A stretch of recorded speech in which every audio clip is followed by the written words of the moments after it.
Bueno, entonces, señores, miren,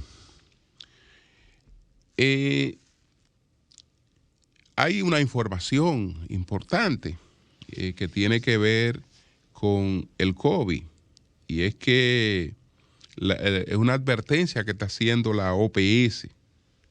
Tenemos que mantenernos atentos, que hay un número de casos de COVID-19, de la gripe estacional, virus respiratorio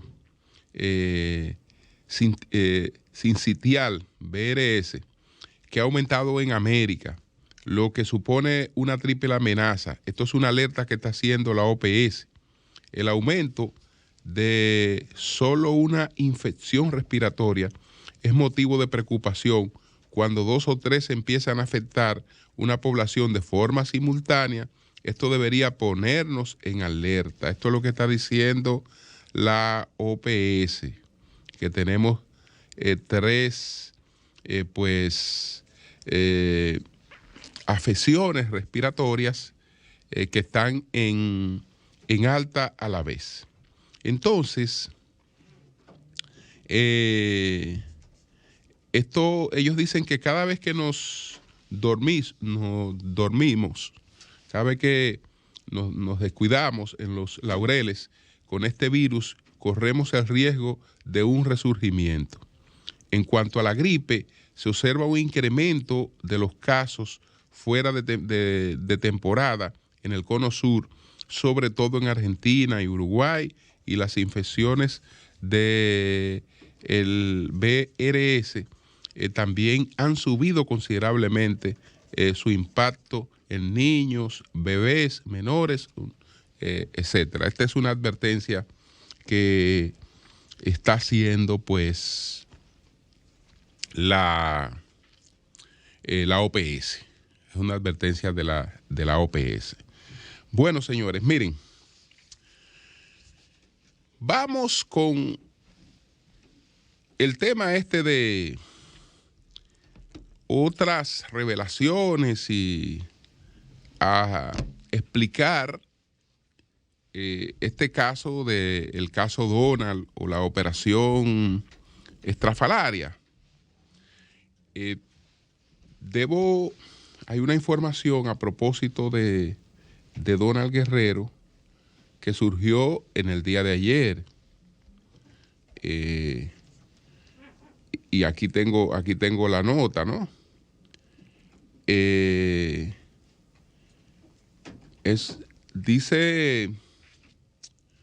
Dice, digamos, los representantes jurídicos de Donald Guerrero lo siguiente: esto no es con relación a la operación estrafalaria, sino con relación a un conflicto con el señor Eduardo Pellerano. A raíz de las acciones sin fundamento jurídico y la campaña mediática llevada a cabo por Eduardo Pellerano en contra de Donald Guerrero y miembros de su familia, este último interpuso una demanda en reparación de daños y perjuicios. De acuerdo con la demanda, Pellerano habría actuado de mala fe, haciendo un uso abusivo de las vías de derecho en contra de Donald Guerrero al publicar el contenido de una serie de acciones carentes de pruebas y fundamento, lo cual es contrario a la normativa legal aplicable y criterios jurisprudenciales vigentes establecidos por nuestra Suprema Corte de Justicia. Según la demanda, las actuaciones de Pellerano constituyen parte de una serie de acciones extrajudiciales y pseudojudiciales que rayan en el chantaje que desde el año 2021 viene realizando Pellerano. A la fecha, con estas y otras acciones, Pellerano ha eludido resolver la deuda que supera la cifra de $10 millones que mantiene frente a la sociedad autogermana en Puerto Rico, de la cual ambos son socios. De acuerdo con el documento La denuncia impuesta por ante la Procuraduría Especializada Antilavado de Activos y de Persecución de la Corrupción Administrativa por parte de Eduardo Pellerano, en la que erróneamente se alega que Donald Guerrero cometió falsedad en su declaración jurada de bienes sin prueba o fundamentos legales que lo sustenten, constituye un acto de mala fe y a todas luces oportunistas. Entonces ellos recuerdan estos datos sobre el señor Eduardo Pellerano. Las acciones de Pellerano encuentran su génesis en la situación de calamidad financiera y reputacional por la que atraviesa Pellerano, quien ha visto diluido el patrimonio heredado de su padre, don Rogelio Pellerano Romano, por colapso y mal manejo de las operaciones de las empresas que recayeron bajo su control, tales como Listín Diario, Última Hora, Autogermánica y Autobritánica, entre otras. Es decir, eso es otro conflicto que no tiene nada que ver con el caso este de la operación estrafalaria, pero que el señor Pellerano ha aprovechado el momento. Él tiene un periódico y ha empezado a publicar algunas cosas contra Donald Guerrero, pero no tiene que ver nada con eso. Eso es, digamos, una intención de aprovechar una coyuntura en la que la otra persona con la que tú tienes un conflicto está en una situación que tú le entiendes de debilidad, pues tú aprovechas para tratar de darle un empujoncito, pero eso no tiene que ver nada con este caso. Y entonces ahí ya Donald Guerrero ha procedido a demandar al señor Pellerano. Entonces, aparte de eso, hay que recordar de qué estamos hablando con este caso que investiga el Ministerio Público y que se ha proyectado, porque ustedes saben que cada vez que viene un nuevo expediente, ese nuevo expediente es los mayores actos de corrupción que se hayan cometido en toda la historia del país. Yo veré cuando investiguen lo que ocurrió en educación, cómo le van a poner a eso. Pero cada vez que viene un expediente, pues eso es lo mayor. Entonces, en este caso, ¿de qué estamos hablando? De una supuesta defraudación, de un supuesto fraude de unos 17,000 millones de pesos. Que habrían sido pagados ilegalmente para repartirse beneficios económicos. Entonces, eso realmente es escandaloso. Es escandaloso en la forma en la que se proyecta, pero cuando se le va desmontando, entonces hay un aterrizaje en la realidad. ¿Qué es lo que pasa? Que primero no se trata de 17,000 millones. Segundo, estamos hablando de que contra el Estado se ha cometido un fraude porque el Estado pagó a los herederos que estaban pendientes de pago, por ejemplo, de los terrenos del Aeropuerto Internacional de las Américas. Para que eso haya sido una estafa, esos terrenos realmente no deben estar ahí. Son una estafa porque se pagaron y esos terrenos no existen. O son una estafa porque se pagaron sobre el precio del valor real de esos terrenos. Esos terrenos valía, 500 pesos el metro y se pagó a 2,000, por ejemplo. Entonces, bueno, hubo una sobrevaluación y eso puede presentarse como fraude. Pero resulta que los benditos terrenos, todos se pagaron por debajo del precio del mercado en la época en la que correspondía. por debajo del precio de mercado, los terrenos están ahí. ¿Usted sabe por qué el Estado no ha registrado gran parte de esos terrenos a su nombre como debe ser? Porque el Ministerio Público, para poder tener un caso, le puso impedimento a la tramitación del Estado para transferirse esos títulos. Es decir, el Estado es dueño de los terrenos del Centro Olímpico. Ahí está el Centro Olímpico. El Estado es dueño de los terrenos del Botánico. Ahí está el Botánico. Y del aeropuerto y de otros terrenos. Entonces, ¿qué pasa? Esos títulos no tienen ningún problema para transferirse a nombre del Estado, pero para poder decir que hubo un fraude en el pago de eso, si el Estado hacía la transferencia de esos títulos a su nombre, ya no había caso. Entonces se le pone un impedimento a eso. Y yo le pregunto, ¿qué gana el Estado si ya pagó? Si tiene 80,000 años usando esos terrenos, que ya los pagó, con un impedimento innecesario para transferirse los títulos. Es decir, que el Estado no tenga esos títulos a su nombre es responsabilidad del Ministerio Público. Porque esos títulos, al momento que se efectuaron los pagos, no tenían ningún tipo de conflictos judiciales. Ahora, posteriormente, ¿qué pasa? Que si yo empiezo a hablar con las personas que eran las dueñas de esos terrenos y le pregunto, fulano, ven acá, ¿y cuánto te pagaron a ti por estos terrenos? Estos terrenos valían 500 pesos el metro. ¿Y a ti cuánto te pagaron? Ah, mira, a mí me pagaron 200. O me pagaron 250. Ah, pero mira, se quedaron con 250 tuyos. Bueno, esa persona, para que eso ocurriera, debió haber hecho una negociación. Debió haber hecho una negociación y entonces ya eso es una cuestión que habrá que ver si eso no estaba establecido en la contratación que tú hiciste cuando cediste eso y llegaste a un negocio. Pero en ese caso no hay estafa del Estado.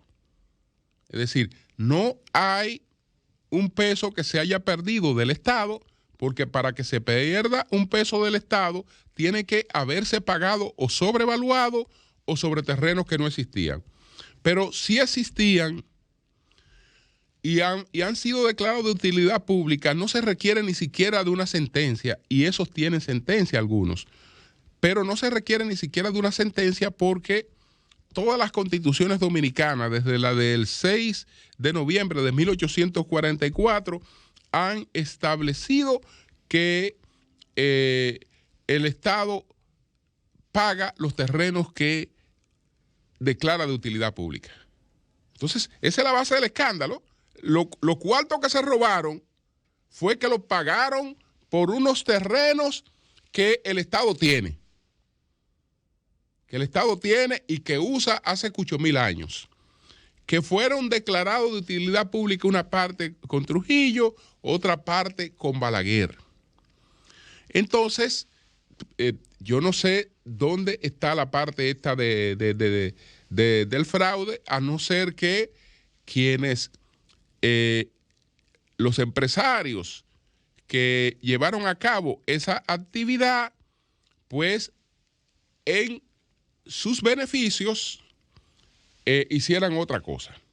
Que ya eso tiene que ver más con si pagaron o no al Estado lo que le correspondía pagar por la parte impositiva, por los beneficios que ellos alcanzaron. Pero ya sabemos que los empresarios en eso tomaron el camino más corto. El camino más corto es el de vamos a entendernos. Vamos a entendernos, en lo que esto se aclara, vamos a entendernos. Y tomaron el camino más corto, que no necesariamente dice que, bueno, que yo me sienta culpable. No, yo lo que no quiero es Yo lo que quiero es ahorrarme todas las angustias, todo el drama de vida que supone yo esperar varios años a que esto se esclarezca. Entonces, eso es lo que tiene que ver con esa parte. Hay otras revelaciones.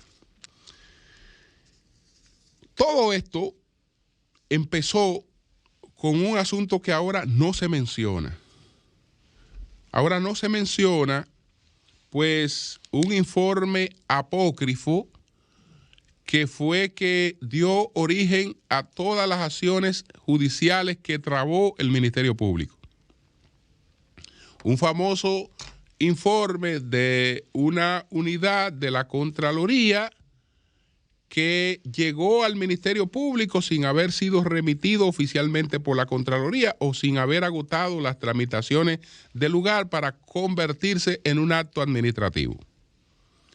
Entonces, con ese documento falso, apócrifo, el Ministerio Público empezó a presentárselo a jueces y a trabar una serie de acciones.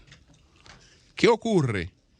Que ese caso pues está pendiente de una decisión del Tribunal Superior Administrativo.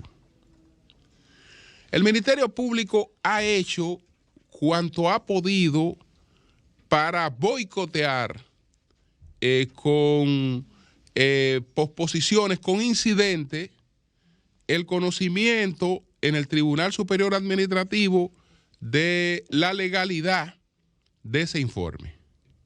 Porque es evidente que a la hora de hacer una serie de verificaciones, no hay tribunal que se respete, y el Tribunal Administrativo ha dado muestra constante de que es un tribunal realmente independiente y apegado a la ley, que pueda pues avalar una ilegalidad como esa. Entonces, hay una decisión pendiente, pero el proceso, como eso en cualquier momento puede ser anulado, ya el Ministerio Público no se está basando en ese informe apócrifo. Entonces, ¿qué hizo el Ministerio Público para poder buscarle cierto aval a lo que había trabado de manera ilegal? Que el 16 de que recientemente consiguió que la jueza Kenya Scarlett Romero Severino, ¿a ustedes les suena la jueza Kenya Scarlett Romero Severino? Un sello gomígrafo. Pues la jueza pues hizo lo siguiente. Como el Ministerio Público tenía todo el tiempo que tiene en esta investigación moviéndose en el terreno de la ilegalidad, ella recientemente le trató de legalizar las cosas que se han hecho.